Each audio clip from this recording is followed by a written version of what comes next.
اللهم علمنا ما ينفعنا وانفعنا بما علمتنا وزدنا علما يا رب العالمين. اللهم لا سهل إلا ما جعلته سهلا وأنت تجعل الحزن إذا شئت سهلا. اللهم صل على سيدنا محمد الفاتح لما أولك والخاتم لما سبق وناصر الحق بالحق والهادي إلى صراطك المستقيم وعلى آله حق قدره ومقداره العظيم. Amma ba'd. Alhamdulillah, di pagi ini kita akan melanjutkan bacaan atau kajian kitab Al-Qawaidul Asasiyah fi Usulil Fiqh karangan As-Sayyid Muhammad bin Alawi Al-Maliki. Bismillahirrahmanirrahim. Qala al-musannifu rahimahullahu ta'ala wa nafa'ana bihi wa amaddana bi asrarihi wa bikum amin. Qala al-musannifu was-sahihu huwa al-fi'lu alladhi yuwafiqu ma jaa bihi syar'u wa yata'allaqu bihi an-nufudh wal i'tidad. Yang dikatakan sahih adalah pekerjaan atau ibadah ataupun muamalah yang sesuai dengan ketentuan-ketentuan syariat. Jadi sebelumnya itu kita bahas tentang hukum. Hukum itu dibagi dua. Yang pertama adalah hukum taklifi, dan hukum taklifi ini terbagi menjadi 5. Ada ijab, ada karohah, ada nadab, ada tahrim, dan juga ada ibahah. Kemudian hukum yang kedua itu adalah hukum syar'i wad'i, di mana hukum syar'i wad'i ini adalah hukum yang bersifat tanda. Jadi hukum wad'i ini hanya sebatas tanda agar kita mengetahui hukum-hukum syar'i taklifi. Qala al-musannifu, di sini beliau itu akan membahas tentang hukum syar'i wad'i. Qala as-sahih, apa yang dikatakan dengan kalimat sah? Jual beli sah, ibadah kita itu sah. Apa yang dikatakan sah? Yang dikatakan sah adalah al-fi'lu alladhi yuwafiqu ma jaa bihi syar'u, adalah ibadah, pekerjaan yang sesuai dengan ketentuan-ketentuan yang ada di dalam syariah. Nufudz ini artinya sudah sampai pada tujuan dilaksanakannya akad. Apabila kita melakukan transaksi misalkan, itu punya tujuan. Apabila tujuan sudah tercapai, maka transaksi kita itu bisa dikatakan sah. Al-i'tidad, yang dimaksud i'tidad ini artinya sudah mencukupi apa yang dituntut dari syariat. Amma al-i'tidad, adapun i'tidad, fa ma'nahu ay yakuna qad jama'a ma yu'tabaru fihi syar'an min asy-syuruti wal arkan. Jadi disebutkan tadi bahwasanya sahih, yang dikatakan sahih adalah pekerjaan, baik itu ibadah ataupun muamalah, transaksi yang sesuai dengan ketentuan-ketentuan syariah, atau bisa dikatakan dengan nufudz dan i'tidad. Nah, kita harus memahami apa itu nufudz, apa itu i'tidad, karena dari nufudz kita mengetahui bahwasanya amalan itu bisa dikatakan sah, dan dari i'tidad kita memahami bahwasanya ibadah itu dikatakan sah.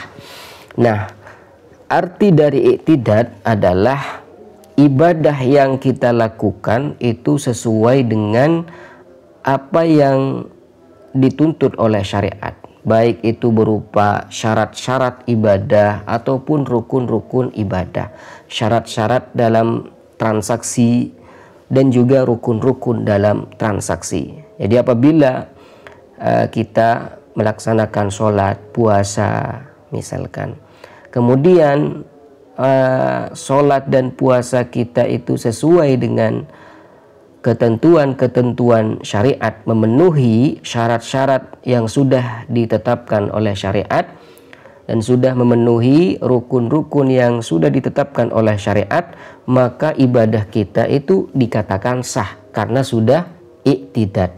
Ini yang diistilahkan dengan i'tidad. An-nufudz, adapun nufudz adalah huwal bulughu ilal maqsud. Ini biasanya ada di muamalah, ada di transaksi, baik itu akad muamalah atau akad pernikahan.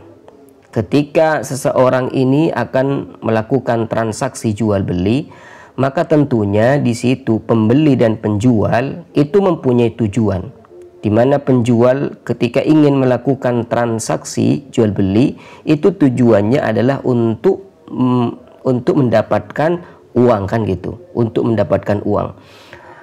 Sebaliknya pembeli itu ingin mendapatkan barang, maka tujuannya seperti itu. Jadi ketika pembeli sudah memiliki barang yang dia beli, itu menandakan bahwasanya transaksinya sudah dikatakan sah. Allahumma shalli ala Muhammad. Jadi nufud ini adalah satu istilah sah yang dipakai dalam transaksi. Jadi di sini definisi as-sahih ini mencakup pada as-sah dalam ibadah dan juga as-sah dalam muamalah. Oleh karenanya di sini oleh beliau, oleh Sayyid Muhammad bin Alawi al-Maliki ini ditegaskan. Kata beliau, wal ibadatu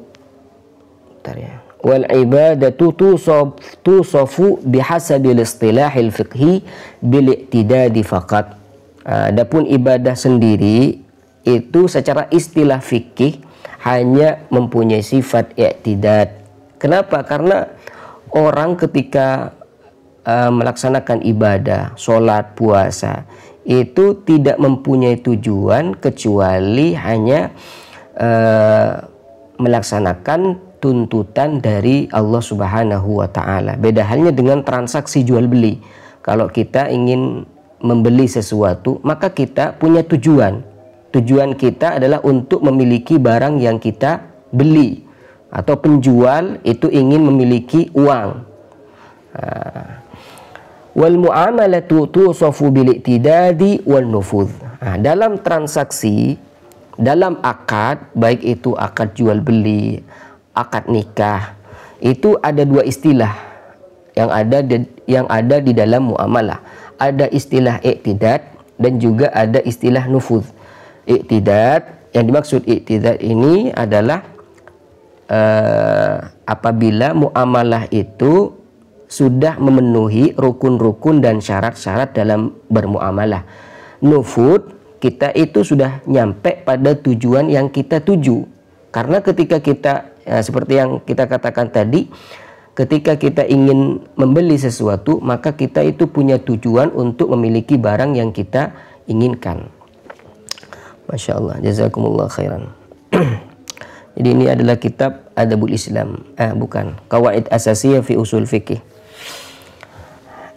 Wal fasidu huwal batil. Istilah fasid dan batil ini merupakan dua istilah yang menurut ulama jumhur itu sama. Khilafan lil Hanafiyah, bedanya dengan pendapat mazhab Imam Abu Hanifah. Jadi menurut Imam Syafi'i sendiri, istilah fasid dan batil itu adalah satu arti. Apa artinya? Wa huwa ma khalafa asy-syari'ata wa la yata'allaqu bihi an-nufudh wa la yu'taddu bihi. Adalah suatu ibadah ataupun muamalah yang tidak sesuai dengan aturan-aturan syariah, atau bisa dikatakan fasid atau batil itu adalah pekerjaan yang tidak nufudh dan tidak i'tidad. Jadi misalkan kita ketahui bahwasanya di rukun jual beli itu ada aqidan, ada penjual, ada pembeli, ada juga barang yang dijual harus suci diantaranya. Jadi membeli babi misalkan, apakah dikatakan sah? Ya tidak sah. Kenapa? Karena tidak i'tidad. Kenapa tidak i'tidad? Karena sebagian rukun dan syaratnya itu tidak terpenuhi. Karena syarat jual beli itu diantaranya barang yang kita beli atau barang yang kita jual itu harus suci, harus diperbolehkan oleh syariat. Allahumma shalli ala sayyidina Muhammadin wa ala alihi wasallim tasliman katsira. Nah, setelah kita membahas hukum syar'i taklifi dan hukum syar'i wad'i, di sini kita akan bahas al-ilmu. Di sini kenapa kita butuh memahami apa itu ilmun? Karena kalau kita kaji di hukum-hukum syariah, rata-rata hukum fikih itu bersifat dzan. Ya, maksud dari dzan itu apa gitu. Beda halnya dengan hukum akidah. Kalau hukum akidah seperti sholat 5 waktu itu wajib, pengetahuan kita akan sholat 5 waktu itu wajib, itu yakin atau tidak yakin? Ya, tentunya kita akan mengatakan yakin 100%. Maka apabila pengetahuan sudah mencapai 100%, itu namanya ilmun. Beda halnya dengan hukum fikih. Seperti niat wudu. Niat wudu itu wajib atau tidak? Dalam mazhab Imam Syafi'i, niat wudu itu hukumnya wajib. Nah, pengetahuan kita akan wajibnya niat wudu ini adalah pengetahuan yang bersifat yakin 100% atau tidak. Nah, di sini pengetahuan kita akan wajibnya niat di dalam wudu itu tidak yakin. Artinya maksimalnya 99% atau yang dikenal dengan istilah adz-dzannul qawi, dugaan yang kuat. Kenapa tidak yakin sampai 100%? Karena di situ ada mazhab yang lain seperti mazhab Imam Abu Hanifah yang mengatakan niat wudhu itu tidak wajib. Nah, berarti di sini terjadi ikhtilaf ulama, terjadi perbedaan ulama, dan rata-rata hukum fikih itu terjadi ikhtilaf ulama seperti menyentuh antara laki-laki dan perempuan membatalkan wudhu atau tidak. Di situ terjadi ikhtilaf ulama, terjadi perbedaan ulama. Imam Abu Hanifah mengatakan tidak membatalkan wudhu, Imam Syafi'i mengatakan membatalkan wudhu, Imam Malik mengatakan kalau ada syahwat batal wudhu, kalau tidak ada syahwat tidak batal wudhu. Maka permasalahan yang sifatnya seperti itu terjadi ikhtilaf dan perbedaan ulama, maka itu namanya hukum fikih, ya. Dan hukum fikih itu rata-rata dari awal sampai akhir itu bersifat dzan.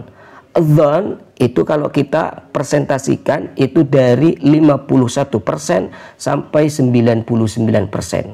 Nah, kalau ilmun itu adalah pengetahuan yang bersifat 100%.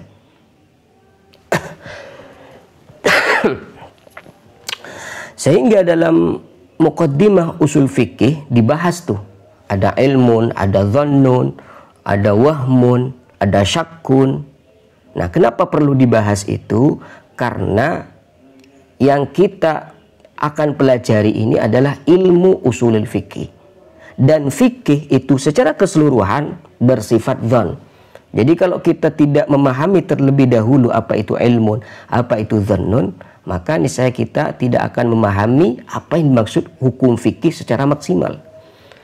Oleh karenanya di sini ulama usul fikih itu di muqaddimahnya di awal-awal itu membahas ilmu, juga membahas apa itu hukum. Karena semua pembahasan usul fikih itu mempunyai hubungan yang erat dengan apa yang kita bahas ini.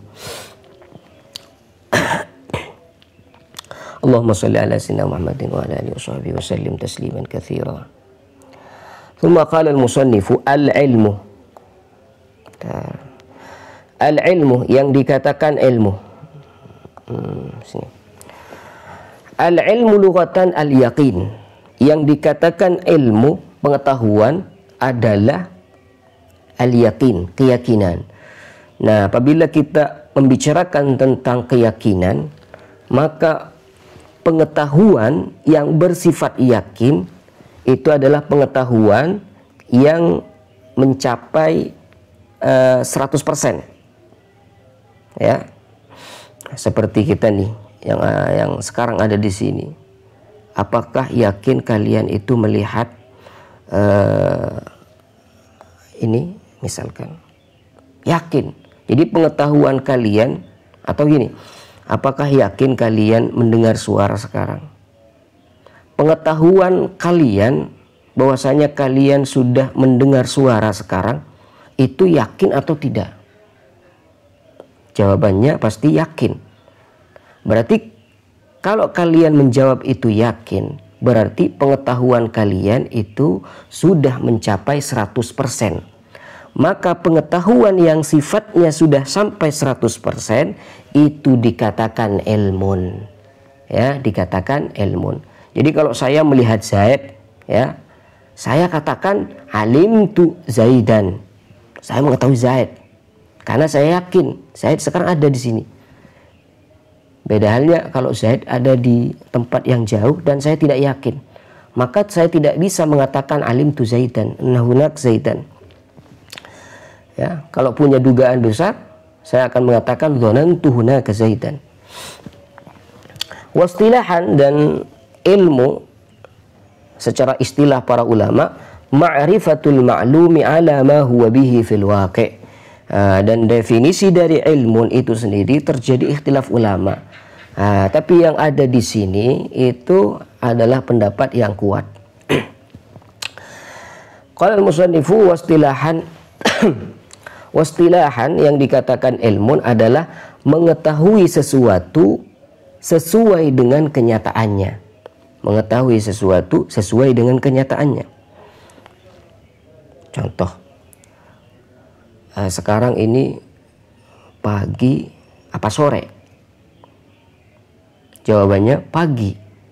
Berarti mengetahui sesuatu sesuai dengan kenyataannya. Apabila seorang mengetahui sesuatu sesuai dengan kenyataannya, itu adalah ilmun menurut istilah para ulama. Jadi kalau sekarang dia mengatakan, oh sekarang bukan pagi, sekarang itu sore, berarti walaupun dia mengetahui tapi tidak dikatakan ilmun. Kenapa? Karena pengetahuannya tidak sesuai dengan kenyataan. Dia misalkan mengatakan es itu panas, dia bisa dikatakan ilmun atau tidak? Ya tentunya tidak. Kenapa? Karena walaupun dia mengetahui tapi tidak sesuai kenyataan. Ini istilah para ulama yang wajib kita ketahui. Jadi ilmun itu adalah mengetahui sesuatu ala ma huwa bihi fil waqi', sesuai dengan kenyataannya.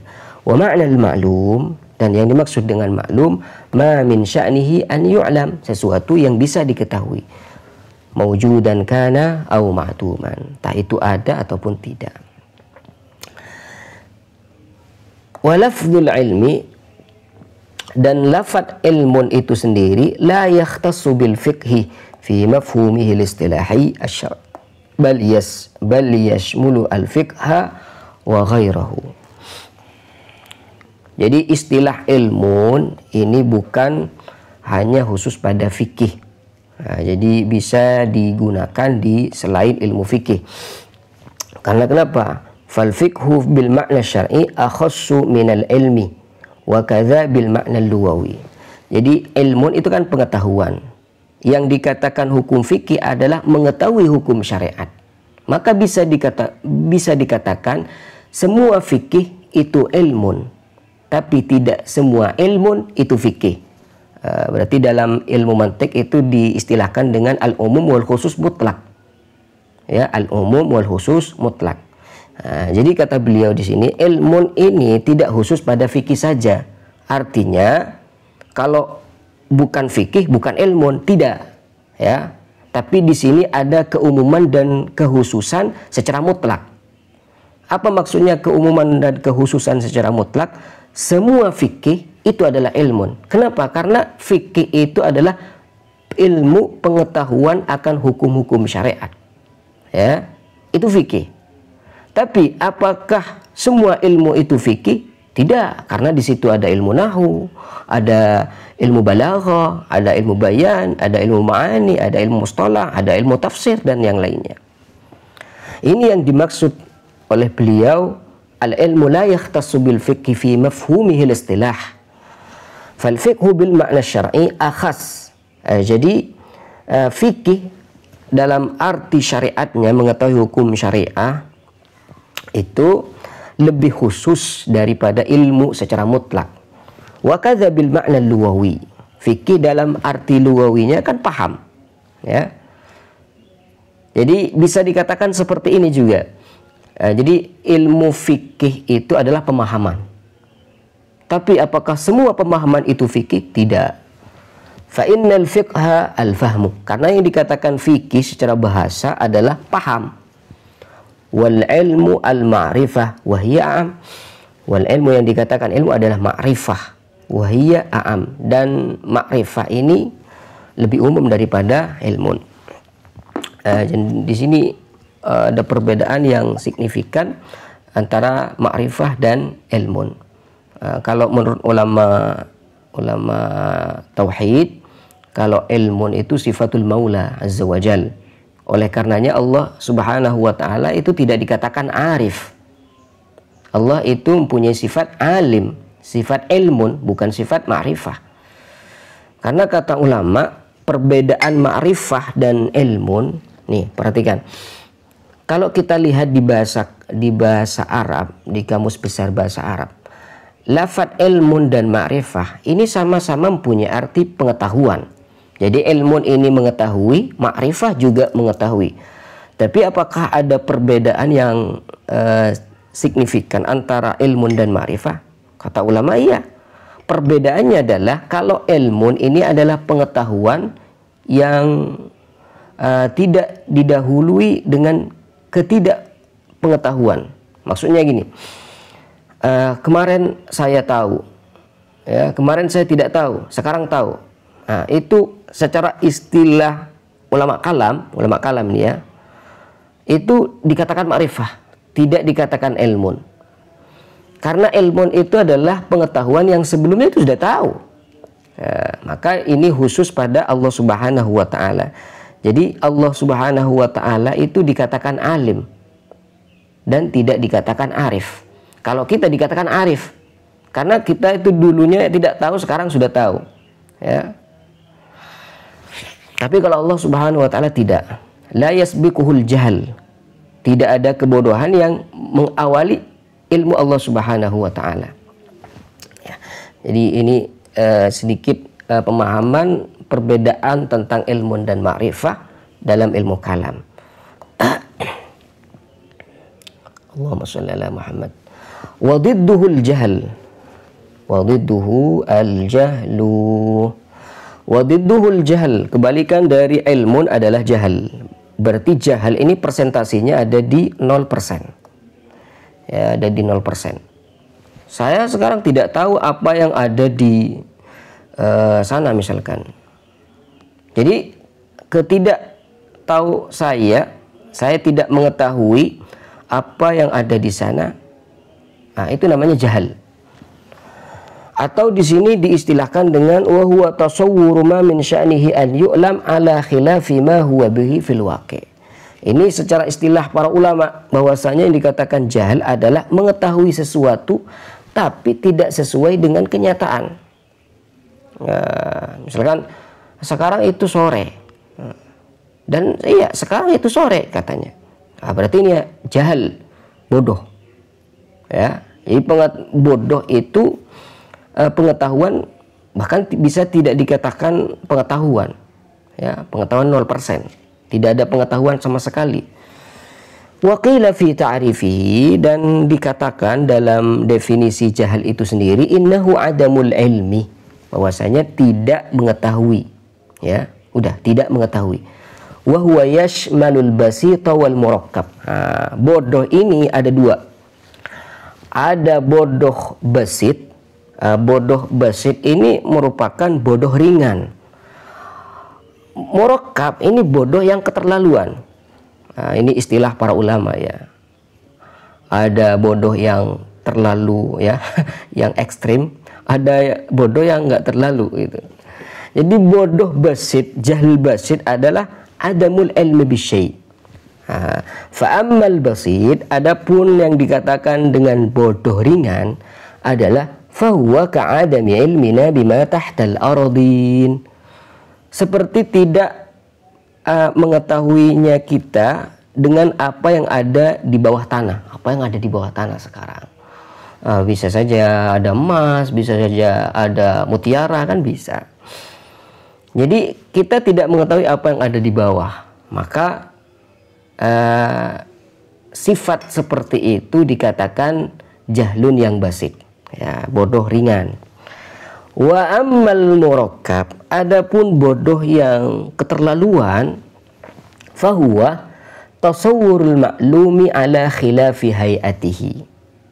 Tasawwurul ma'lumi ala khilafi hayatihi adalah mengetahui sesuatu tapi tidak sesuai kenyataannya. Itu yang dikatakan dengan bodoh yang tersusun. Murakkab itu artinya tersusun. Nah, sekarang katanya sore, sekarang bukan pagi, sore. Yakin? Iya yakin sore. Nah, ini namanya bodoh murakkab, ya, bodoh yang keterlaluan. Kenapa kok dikatakan bodoh keterlaluan murakkab, tersusun dari dua kebodohan? Bodoh yang pertama, dia tidak mengetahui bahwasanya sekarang itu pagi, sehingga dia mengatakan sore.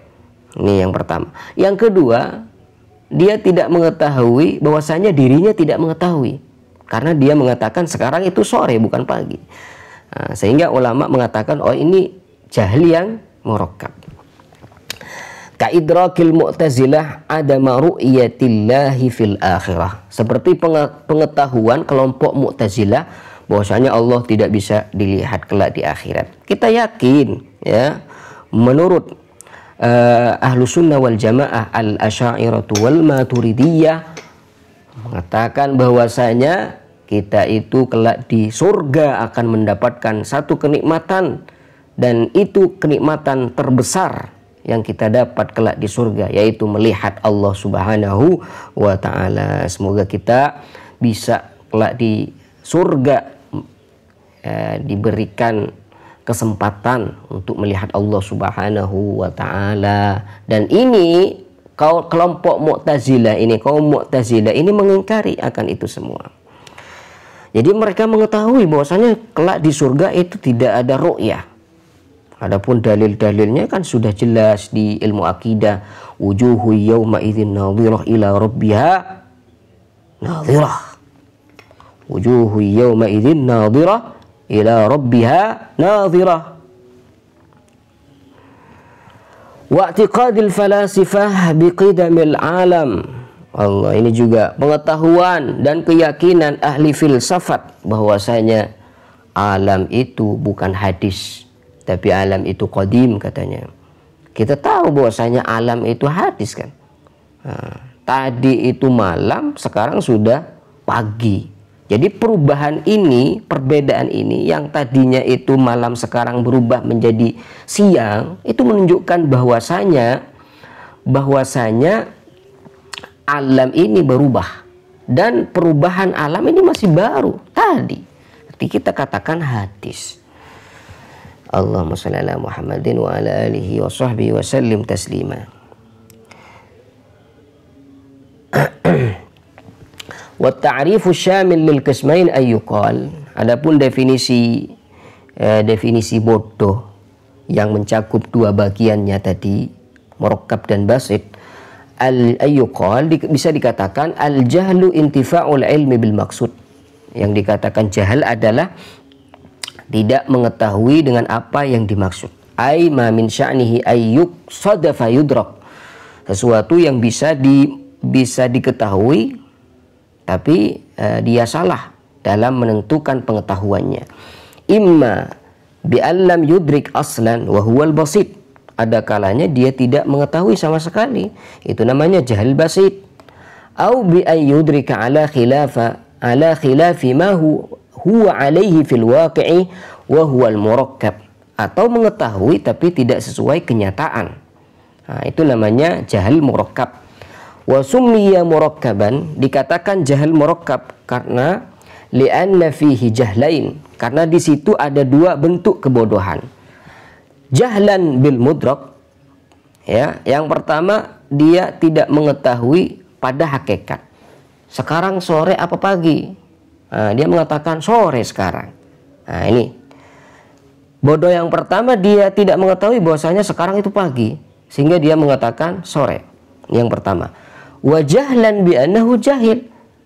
Bodoh yang kedua adalah dia tidak mengetahui bahwasanya dirinya tidak tahu. Dari mana kita tahu? Dari dia mengatakan sekarang sore. Berarti dia tidak mengetahui bahwasanya dirinya tidak tahu, ngaku tahu. Allah, ini namanya jahal murakkab. Dan banyak nih sekarang orang-orang yang jahal murakkab ini, yang ngaku dirinya tahu tapi tidak tahu. Jadi nasallallahu alaihi wasallam wa lutful afiyat tajir. Allah